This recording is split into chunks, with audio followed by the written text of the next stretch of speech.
Hi, pain clinic, pain medicine എന്നൊക്കെ നിങ്ങൾ കുറച്ച് പേരെങ്കിലും കേട്ടിട്ടുണ്ടാവും. എന്താണ് പെയിൻ ക്ലിനിക്? ക്രോണിക് പെയിൻ, അതായത് 3 മാസത്തിൽ കൂടുതൽ ദൈർഘ്യമുള്ള പെയിൻ, അത് എവിടെയും ആയിക്കോട്ടെ. നടുവേദന, മുട്ടുവേദന, ഷോൾഡർ പെയിൻ, കാലിന്റെ ഉപ്പൂറ്റിയിലുള്ള pain, carpal tunnel syndrome, tennis elbow പോലുള്ള കണ്ടീഷൻസ്, അങ്ങനെ ദീർഘകാലമായി നിങ്ങൾ അനുഭവിക്കുന്ന പെയിനിനുള്ള ഒരു പരിഹാരം, അതിനു വേണ്ടിയിട്ടുള്ള ഒരു പ്രത്യേക മെഡിക്കൽ ഡിപ്പാർട്ട്മെന്റ് ആണ് പെയിൻ മെഡിസിൻ. MBBS ശേഷം അനസ്തേഷ്യയിൽ പോസ്റ്റ് ഗ്രാജുവേഷന് ശേഷമുള്ള ഒരു സൂപ്പർ സ്പെഷ്യാലിറ്റി കോഴ്സാണ് പെയിൻ മെഡിസിൻ അഥവാ ഇന്റർവെൻഷണൽ പെയിൻ മാനേജ്മെന്റ്. അത് കഴിഞ്ഞിട്ടുള്ള ഡോക്ടറിനെയാണ് നമ്മൾ പെയിൻ ഫിസിഷ്യൻ എന്ന് പറയുന്നത്.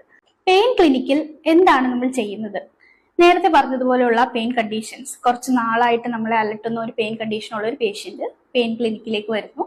നമ്മൾ പ്രോപ്പർ ആയിട്ടുള്ള ഹിസ്റ്ററിയും എക്സാമിനേഷനും ചില നെസസറി ഇൻവെസ്റ്റിഗേഷൻസും വഴി എവിടെയാണോ സോഴ്സ് ഓഫ് പെയിൻ, എന്താണ് ആ പെയിൻ ഉണ്ടാക്കുന്ന മൂലകാരണം, ഉണ്ടാക്കുന്നത് ഏത് സ്ട്രക്ചറിൽ നിന്നാണെന്നുള്ള സോഴ്സ് ഓഫ് പെയിൻ കണ്ടുപിടിച്ച് അതിന് വേണ്ടിയിട്ടുള്ള ടാർഗറ്റഡ് തെറാപ്പി കൊടുക്കുക എന്നുള്ളതാണ് പെയിൻ ക്ലിനിക്കിൽ നമ്മൾ ചെയ്യുന്നത്.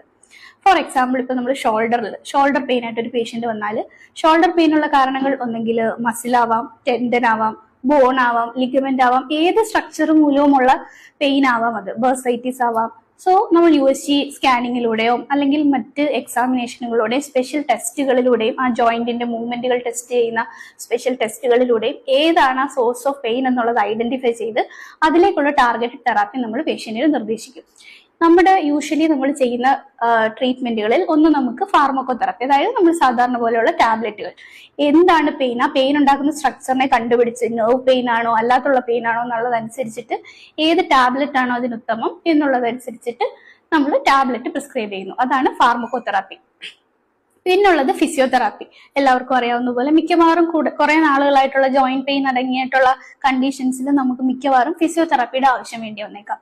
അത് കഴിഞ്ഞിട്ടുള്ളതാണ് interventional pain management. Pain procedures എന്ന് വെച്ചാൽ ഏത് ഭാഗമാണോ ആ പെയിൻ ഉണ്ടാക്കുന്നത് എന്നുള്ളത് ഐഡന്റിഫൈ ചെയ്ത് അവിടേക്ക് ലോക്കലായിട്ട് ആ ഭാഗത്തേക്ക് നമ്മൾ ഇഞ്ചെക്ഷൻ ചെയ്യും.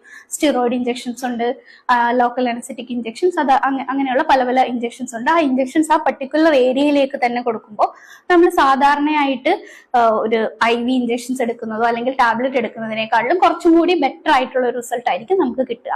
അതല്ലാതെ ഇപ്പം നെർവാണ്, നമ്മുടെ നരമ്പുകൾ അല്ലെങ്കിൽ നാഡി, അതാണ് നമ്മുടെ പെയിനിന്റെ ഒറിജിൻ എന്നുണ്ടെങ്കിൽ അതിനെ ന്യൂറോലൈസിസ് ചെയ്യുക, അതായത് അതിനെ കരിയിപ്പിച്ച് കളയുക എന്ന് പറയുമ്പോൾ സെൻസറി മാത്രം, നമ്മുടെ പെയിൻ ഉണ്ടാക്കുന്ന ഭാഗത്തെ മാത്രം കരിയിപ്പിച്ച് കളയുക, അതല്ലാതെ വേറെ നമുക്ക് ഫങ്ഷണൽ ഡിസബിലിറ്റി ഒന്നും അതുകൊണ്ട് ഉണ്ടാവുകയില്ല.